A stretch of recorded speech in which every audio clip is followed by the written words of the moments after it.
Society है Chhotu Ram memorial society, और ये बहुत पुरानी है। मतलब देश आज़ाद होने से शायद कुछ दिन पहले से की सोसाइटी है। और हर बसंत पंचमी के दिन छोटू राम जयंती के रूप में यहाँ कार्यक्रम होते हैं। तो आज उसी कार्यक्रम को सामने रखते हुए ये मीटिंग का आयोजन किया था। और 5 फरवरी को बसंत पंचमी पे हमने इस कार्यक्रम को, क्योंकि कोरोना की जो महामारी है उसको देखते हुए कोरोना प्रोटोकॉल को फॉलो करने के साथ साथ गैदरिंग को हम सीमित रखेंगे ज़्यादा, ताकि भीड़ ना हो।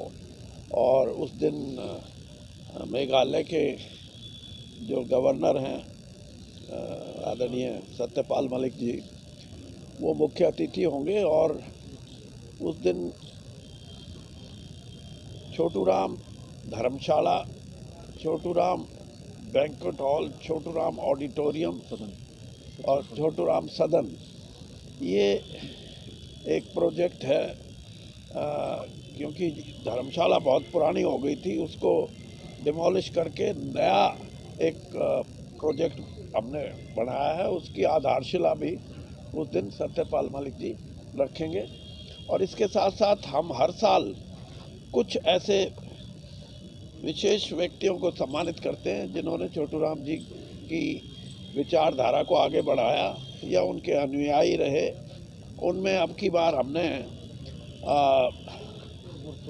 हमारे 2 तो ट्रस्ट के वरिष्ठ सदस्य हैं, नरेंद्र नांदल जी एडवोकेट जो 90+ हैं, और चतर सिंह जी हुड्डा, कैप्टन चतर सिंह जी हुड्डा, ये 2 हमारे ट्रस्टी हैं। इनको सम्मानित करेंगे। और इसके साथ साथ दीनबंधु छोटू राम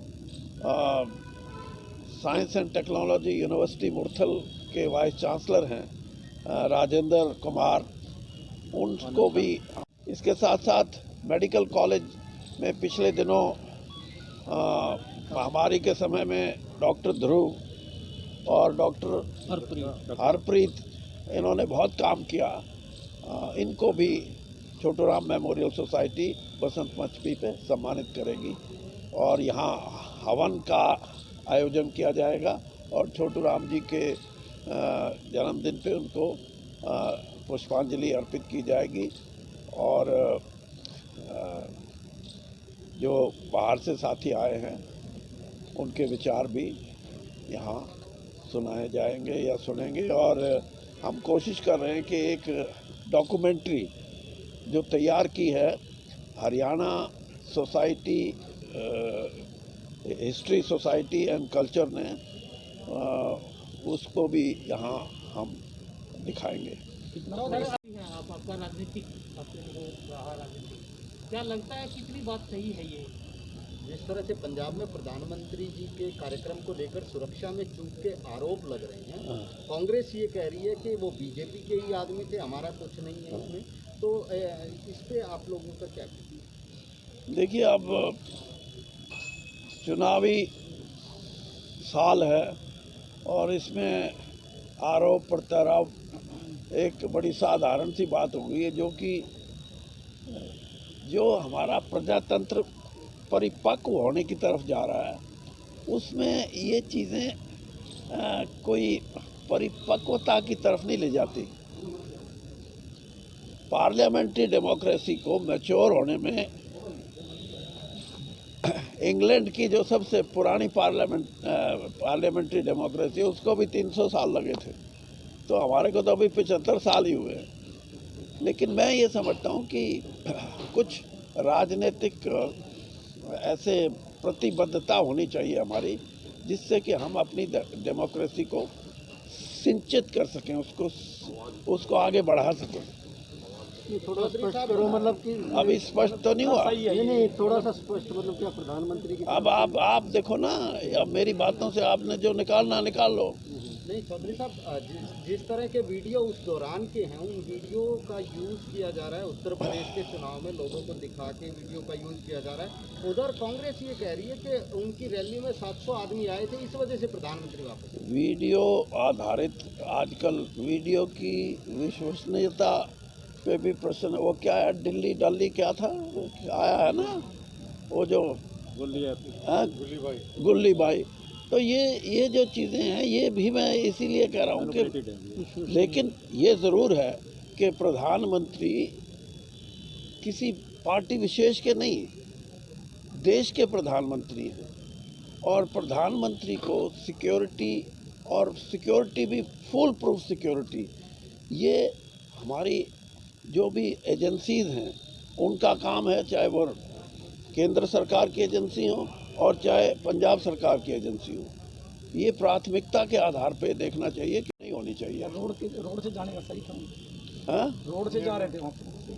अब रोड का पहले तो प्रोग्राम नहीं था, लेकिन अब ये बताया जा रहा है कि बारिश की वजह से हो सकता है हेलीकॉप्टर के पायलट ने या तो उसको इजाज़त नहीं मिली या उसने इनकार कर दिया, तो उन्होंने निर्णय लिया होगा कि मैं बाई रोड जाऊंगा। और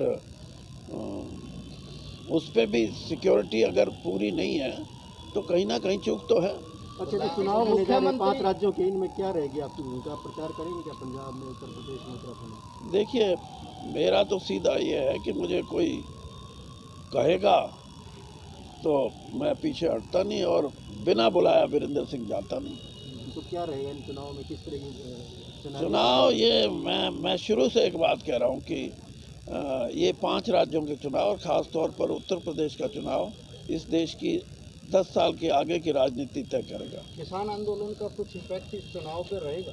किसान आंदोलन एक बहुत बड़ा आंदोलन हुआ है देश के इतिहास में, नहीं बल्कि दुनिया के इतिहास में। मैंने शुरू में एक बात कही थी, अमेरिका में तो 1500 ट्रैक्टर सिर्फ सड़कों पे आए थे, यहाँ तो 60,000 ट्रैक्टर तो एक बार आए हैं। तो ये आंदोलन एक जहाँ प्रजातंत्र में अधिकारों को मांगने का एक तरीका किसानों ने रखा है 1 साल तक, मैं ये कह सकता हूँ कि उनके स्वभाव का हिस्सा नहीं है कि शांति प्रिय और गांधीयन रास्ते पे चल के सत्याग्रह करें, लेकिन उन्होंने करके दिखाया। तो ये बहुत बड़ा आंदोलन है और इसकी छाप आने वाले चुनाव पे पड़ेगी। अब क्योंकि उनका आंदोलन मेनली केंद्र सरकार के खिलाफ था, भारतीय जनता पार्टी और उनके अलायंस की केंद्र में सरकार है, तो बीजेपी को नुकसान नहीं होगा क्या? देखिए, नुकसान फायदे की बात नहीं होती, बात यह है कि अपने हकों की लड़ाई किसानों ने लड़ी है, उनको कामयाबी मिली है, और प्रधानमंत्री जी ने खुद ये माना है कि हम इन जो 3 कानून हैं इनको वापस लेंगे।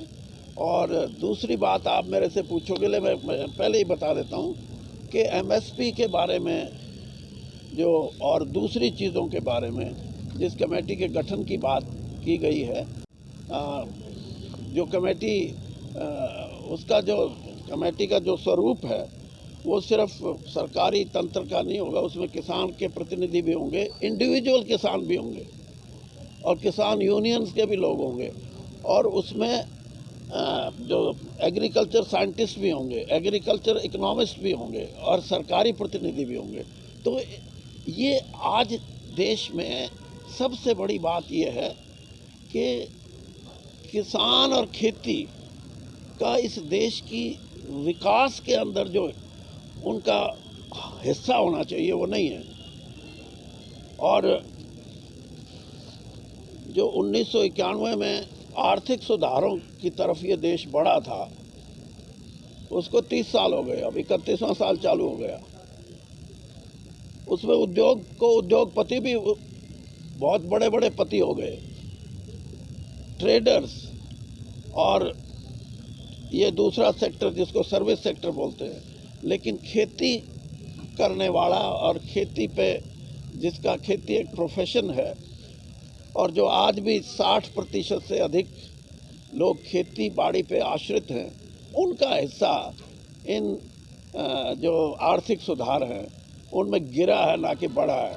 तो मैं तो ये कहूँगा कि जो प्रधानमंत्री जी ने भी जिस कमेटी के गठन की बात कही है, एमएसपी से भी बड़ा मुद्दा ये है कि खेती, हर जो किसान है या उस पे किसान से जुड़े हुए और जो व्यक्ति हैं, खेती का मतलब सिर्फ यही नहीं है कि उसमें मछली पालने वाले भी हैं, उसमें दूध का कारोबार करने वाले भी, अनेक, उनको देश की अर्थव्यवस्था में माकूल हिस्सा मिले, पूरा हिस्सा मिले, तब हम ये कहेंगे कि हम आर्थिक सुधारों में हमने कहीं ना कहीं प्रगति की है। किसान प्रधानमंत्री के सामने अपनी समस्या लेकर आए थे, प्रधानमंत्री को भागना नहीं चाहिए था, उनकी बात सुनी। अब मैंने बता दिया, अब जब प्रधानमंत्री वहाँ गए नहीं, जा नहीं सके, तो भागना ना भागने की तो बात ही नहीं है। रोड जाम किया जो नहीं, ये नहीं है। आप मेरे से जो सवाल पूछो मैं बड़े जवाब दे सकता हूँ, छोटा जवाब नहीं। फिर आप ये भी पूछोगे कि वहाँ तो बीजेपी के वर्कर झंडे लेके पहुँच गए, अब वो उसका भी वीडियो आया है, और आप को दूसरा वीडियो ये भी नज़र आएगा कि वहाँ तो किसान जो था वो आंदोलन का जो उसका मतलब था वो और था, वो अपनी जो लोकल उनकी समस्याएं हैं उनसे जुड़ा हुआ आंदोलन था, और वो अपनी समस्याओं को लेके वो चन्नी के पास भी जा सकते हैं, वो नरेंद्र मोदी जी के पास भी जा सकते हैं, क्योंकि वो स्टेट के हेड है, वो देश के हेड है। चौधरी साहब, लेकिन जिस तरह से प्रधानमंत्री की सुरक्षा के जो सारा दोष पंजाब सरकार पर लगाया गया है, जिम्मेवारी किसकी है? गृह मंत्रालय की है या पंजाब सरकार? मैंने बता दिया कि दोनों एजेंसियां, चाहे वो आईबी है, चाहे वो एसपीजी है, और चाहे एनएसजी है, और चाहे स्टेट की इंटेलिजेंस एजेंसीज हैं, ये कोई नरेंद्र मोदी जी की सुरक्षा की बात नहीं है, ये देश के प्रधानमंत्री की बात है, और प्रधानमंत्री सुरक्षा के मामले में एक्सपोज नहीं होना चाहिए।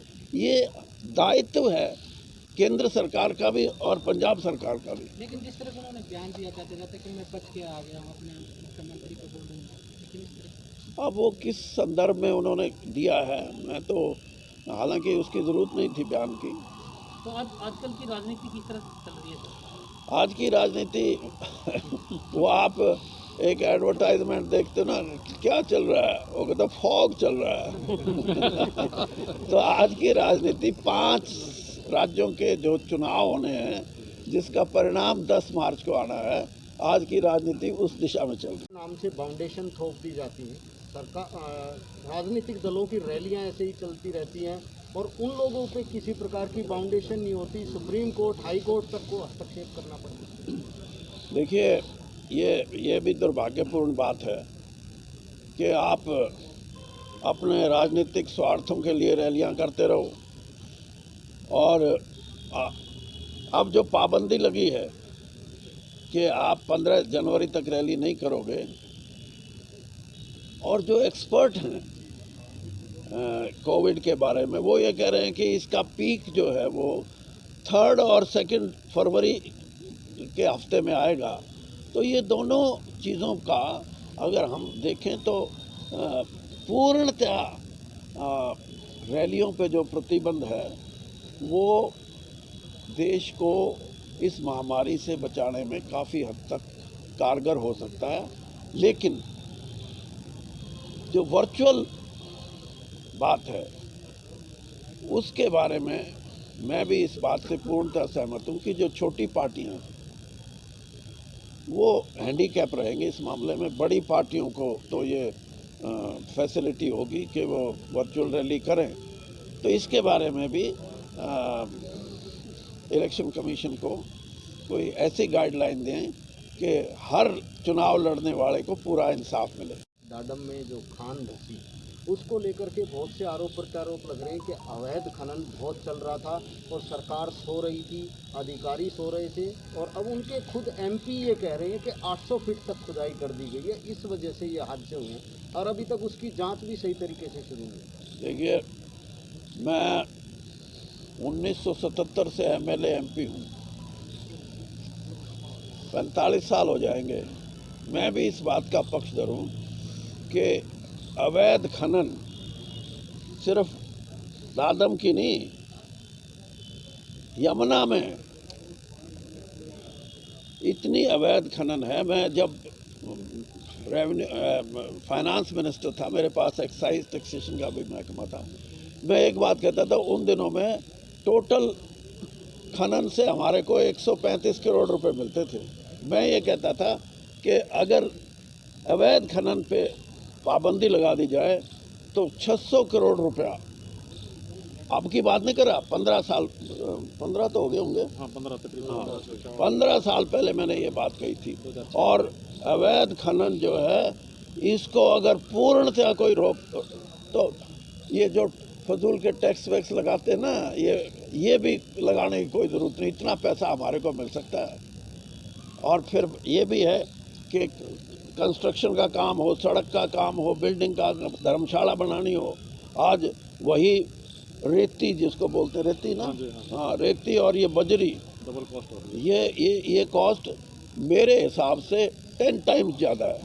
भूपेंद्र हुड्डा ये आरोप लगा रहे हैं। भूपेंद्र हुड्डा जी का तो काम है ये आरोप लगाने का, लेकिन मैं तो उस समय की भी सरकार की बात करता हूँ कि भले आदमी हो, आप 135 करोड़ नहीं 600 करोड़ इकट्ठा कर सकते हो। आज तो 6000 करोड़ कर सकते हो।